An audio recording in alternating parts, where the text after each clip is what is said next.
Hey there, welcome to Chasing Blazes. For all of you who've been watching faithfully all of the videos on my epic Appalachian Trail adventure, thank you. I very much appreciate your support, your encouragement. The comments from this community have been nothing short of amazing, and so I just really want to thank you for that. I also thought it might be a good idea to go through some of my gear. Do we need another gear video? Probably not. However, if there are things that might be able to help others make decisions, even if it's something that I use, then I say that I loved it because of this, and that means nothing to them, then that might help them eliminate that product from all of the stuff they're researching, because the research process can be incredibly overwhelming. I found myself overwhelmed quite often in the months that I took to prepare for this journey. And there's a lot of opinions out there. Unfortunately, there's not one short list that I can say, okay, hey, you want to hike the AT? This is what you need. I wish it worked that way, because that would have been awesome for me. We all have personal preferences, and those personal preferences are what guide those decisions. So I'm going to talk about some of those with my equipment, my gear. I'll tell you why I liked it, why it worked for me, and what I know about it, the cons, and if I didn't like it and why. So if you're interested in watching that, I'm going to start with my tent. Okay, so the big purchases for my through hike, one of the big decisions were your backpack, your tent, and that's where it starts, because you need to know what you're going to use for your tent and your sleep system and all that to help guide your decision about your backpack. I went through a process where I did order 3 tents in total. I tried a sling fin, one person, semi freestanding.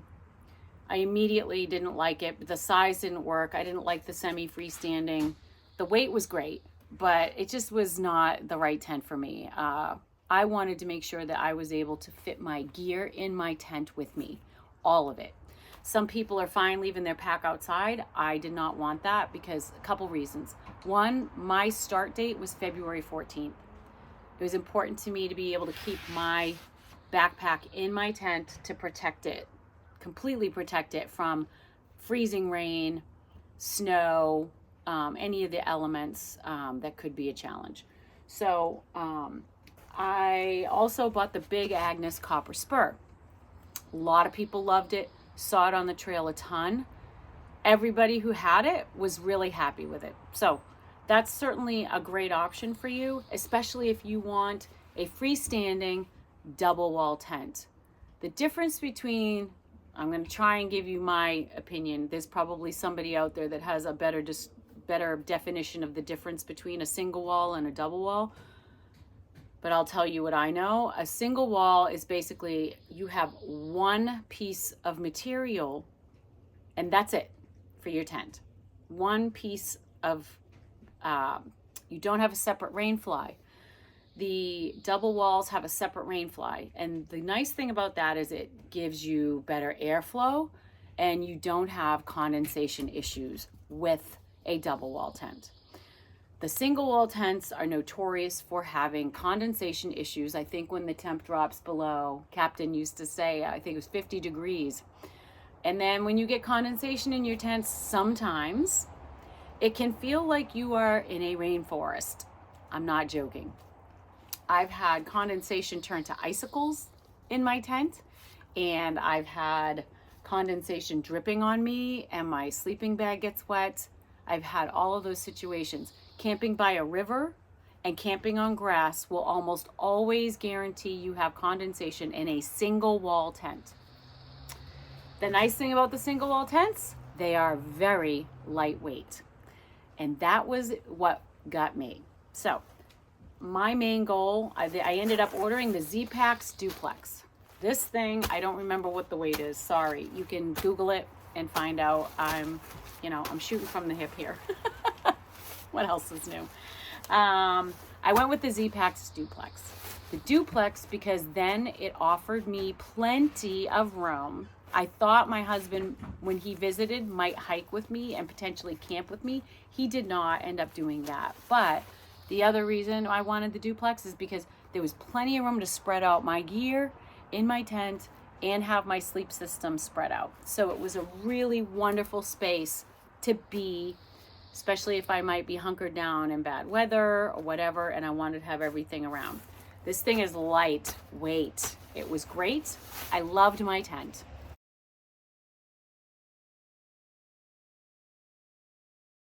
Very happy with the Zpacks Duplex. What I was not happy about with this was the condensation. Towards the end of my through hike, I will say I don't think I had any condensation, but it was also a lot warmer, even on humid nights and even when camping next to water. I didn't have any condensation. So it's a little funky to set up. If you decide to go this route, I highly recommend that you do a lot of shakedowns with it in your yard so that you know how to set this bad boy up the right way and fast, because there will be times when you need to set your tent up in the rain.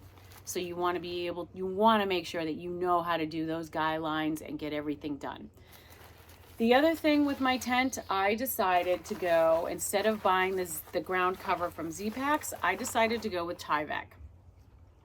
This was not easy to buy. I ended up buying it on Amazon and ended up costing me a little more than I probably wanted to spend. I can't remember exactly, but I bought a big sheet and then I cut it to the size of the footprint that Zpacks had for their footprint.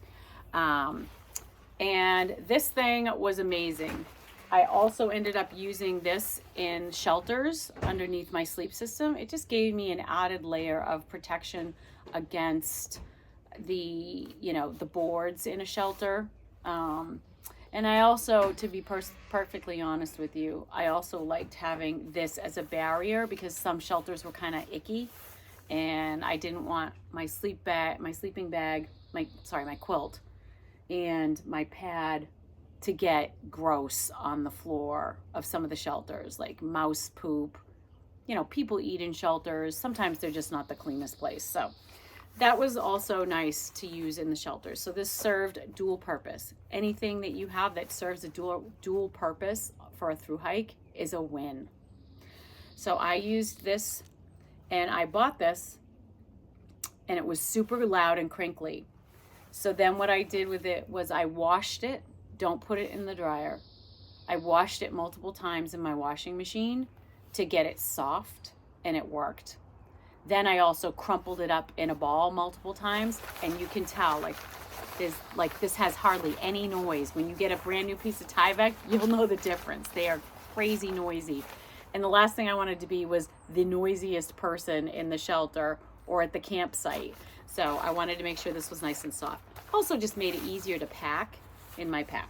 So shelter, check. The next thing I want to talk with you about is the sleep system that I used. I was very, very happy with my sleep system, and I did some shakedown campouts in my backyard to test them out for two things: weather and comfort. Again, I started on February 14th. I knew that the potential for very cold weather and inclement weather was a very high possibility, especially in the Smokies. So I wanted to make sure that I had the warmest possible sleep setup and the most comfortable sleep setup, because getting a good night's sleep is essential for your body's recovery. Mentally, physically, emotionally, your well-being as a whole is really important when you are out on trail. So don't shortchange yourself when it comes to your sleep system. So I ended up using this Thermarest Z-Lite. I tried not to bring it, but I ended up bringing it. So I used this as my base layer, if you will, underneath my sleep pad. So I had this first. The reason I ended up bringing this was because it did give me multiple options for protection. and warmth. This added a couple of, I think maybe a couple points to R value. R value is your warmth rating when it comes to your sleep pad, this kind of thing, or your air mattress. Again, February start, I needed to make sure that I was going to be protected as much as possible against the cold. So I brought this. I ended up, after the cold weather was gone, cutting off 2 sections of this just to make it less bulky. It wasn't really about weight. It was just about bulk in my pack. So I had this as my first layer. Then when I started my AT through hike, I went with the Thermarest. I want to make sure I say it right. Thermarest Neo Air X-Thern. This thing was amazing. I think a lot of people, when I was on my through hike, had this in their kit when they started because of the cold. The R value on this product, I believe, is 6.9. Find something else out there for this weight with that high of an R value, because I don't think there's anything out there. This is a very durable and high functioning piece of gear. I loved it. The cons are it's bulkier, it's heavier, and it's very noisy. You hear people rolling around in the shelter all night. They're tossing and turning. So you are going to get that noise, and you feel bad when it's you, but at the same time, you're going to be warm, and you can buy earplugs, which is something I highly recommend you do if you're doing a through hike. Earplugs will also guarantee you a good night's sleep, because you just don't know how much other people are going to move, get up at night, snore, whatever it is, and you need your rest. So this was amazing. The comfort level I had with these two was great. I was never uncomfortable. The other benefit to carrying this for me, in my mind, was that if something did happen, if this by some chance popped, or I had baffle issues, whatever, I was able to have something else underneath me to protect me against cold and give me more comfort. So that's what I did. When the weather changed, I thought about getting rid of this, but I didn't. Instead, what I did was I ended up purchasing, again, I want to make sure I say it right, the Thermarest Neo Air Uber Light. The R value on this is very low. This would not be good for winter. This is my second one, and it's going back. And the reason, and this happened to many people on trail, it's super lightweight and it got really tiny. So that was the benefit to it. And that's what I wanted. I wanted to, by changing out from this to this, I wanted to decrease my weight and my volume in my pack. That was the driving force for me changing my sleeping pad. And with the warmer weather, I didn't need this R value. It just wasn't necessary, because once it gets warm, you're just like, you're dying in there. So you look at the size of this.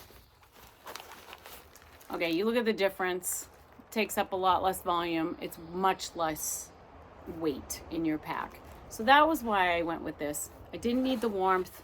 I still wanted the comfort of having the air with with this foam mattress. The first one I bought, the baffles started to pop in the foot section of this. Every time I'd lay on it, another one would pop. We all were laughing so hard when we were camping, because everyone knew when I was getting on my air mattress, because it would pop. And it was the baffles popping. And so I ended up with this big, I'll throw a picture in there.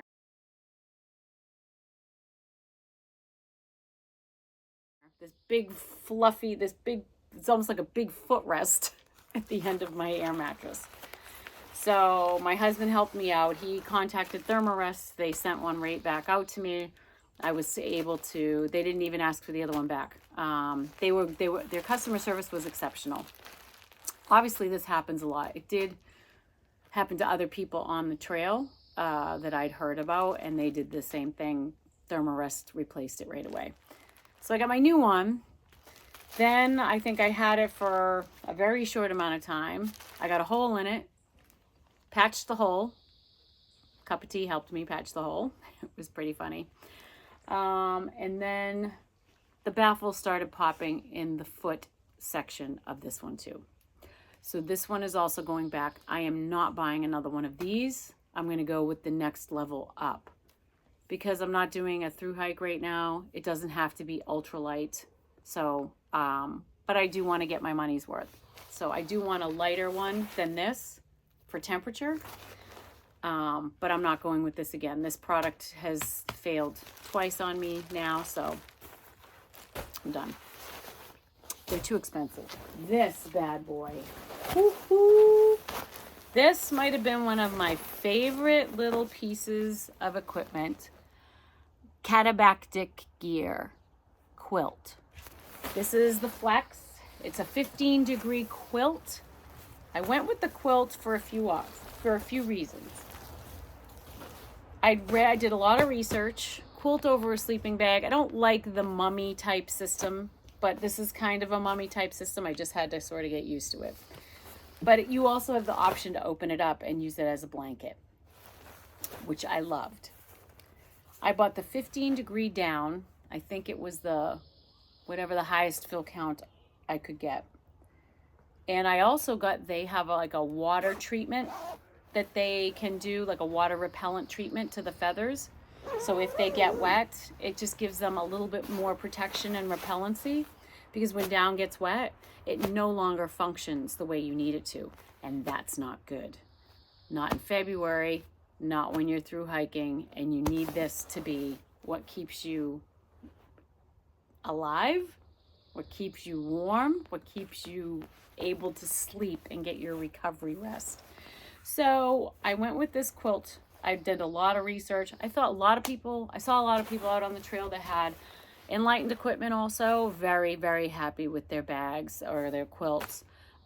There's a few out there that are really good. I don't know that I heard many people complaining about their quilts or their sleeping bags. It's a personal preference thing whether you go with either. But again, I did go with this because I'd read that the down that ends up under you in a sleeping bag ends up being a waste when it comes to keeping you warm, because you're getting your warmth from your sleeping pad or your air mattress right up against your body. So if that layer under your body is not offering you warmth, then it's extra weight that you're carrying. So that was a big thing for me. Weight was a big driver for a lot of the decisions that I made, because I had back issues before I came out on trail, and I knew that I needed my gear to be the lightest weight possible so that I could successfully through hike with my back. So I went with this Katabactic quilt. The system that they have to put it around your sleeping mattress is really not that hard. You watch the video, you practice a few times at home, and you'll be fine. It's a little different. I also liked that this cinched up at the top. It had a snap, and then it cinched, like I could pull this while I was sleeping, and this was right around my neck. I also had the same option with my foot box. I could leave it open, I could snap it, and I could pull it so that it was completely closed for warmth. And so on really cold nights, I had this cinched like this around my neck, and I had this cinched down at my feet, and it was amazing. There was maybe once or twice that I was a little chilly, but for the most part, every night this thing kept me very toasty. And I was out in my tent one time, I think it was around, with the wind chill, it was probably around 10 degrees in my tent. And then in the shelters, it definitely got below freezing. So this was amazing. It was a great piece of gear. It would get damp a lot. It would get, the condensation in my tent would get it wet. And what I would do is whenever the sun came out, I would pull this out. I'd have a snack or eat my lunch, and I would pull this out, lay it out, and it would dry pretty quick. Or right when you get to camp at the end of the day, this is one of the first things you do. You'll find that there's certain chores that happen in a specific order. And when you get to camp, the first thing you do is you get your sleep system all set up. Your tent, or if you're in the shelter, your bedding, your sleep system.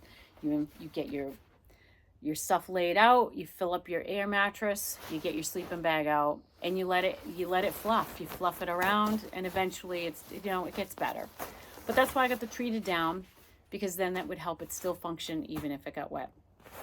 Highly recommend this. This was a great purchase. It was worth the money. That's what I had for gear for my sleep system and my tent. The other thing to keep in mind is when you buy these air mattresses from Thermarest, they send you a pump sack.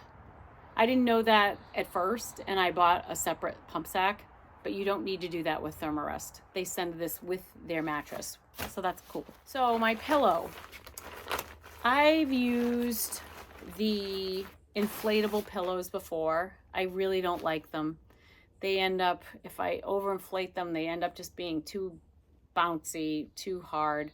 And then if I take a little bit of air out, they're just like, my head goes down, but then the thing gets around my face. It's just, they didn't work out for me in other backpacking trips. So I wanted to try the Zpacks stuff sack / pillow. So this was amazing. This is, again, another piece of equipment that I had, another piece of gear that served dual purpose. It had two purposes.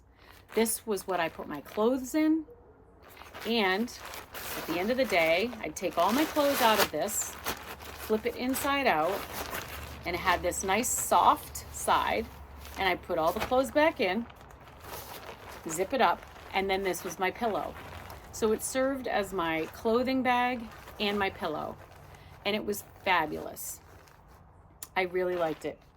The only thing that I had issues with this was that it would slide around. This surface would slide around on the air mattress.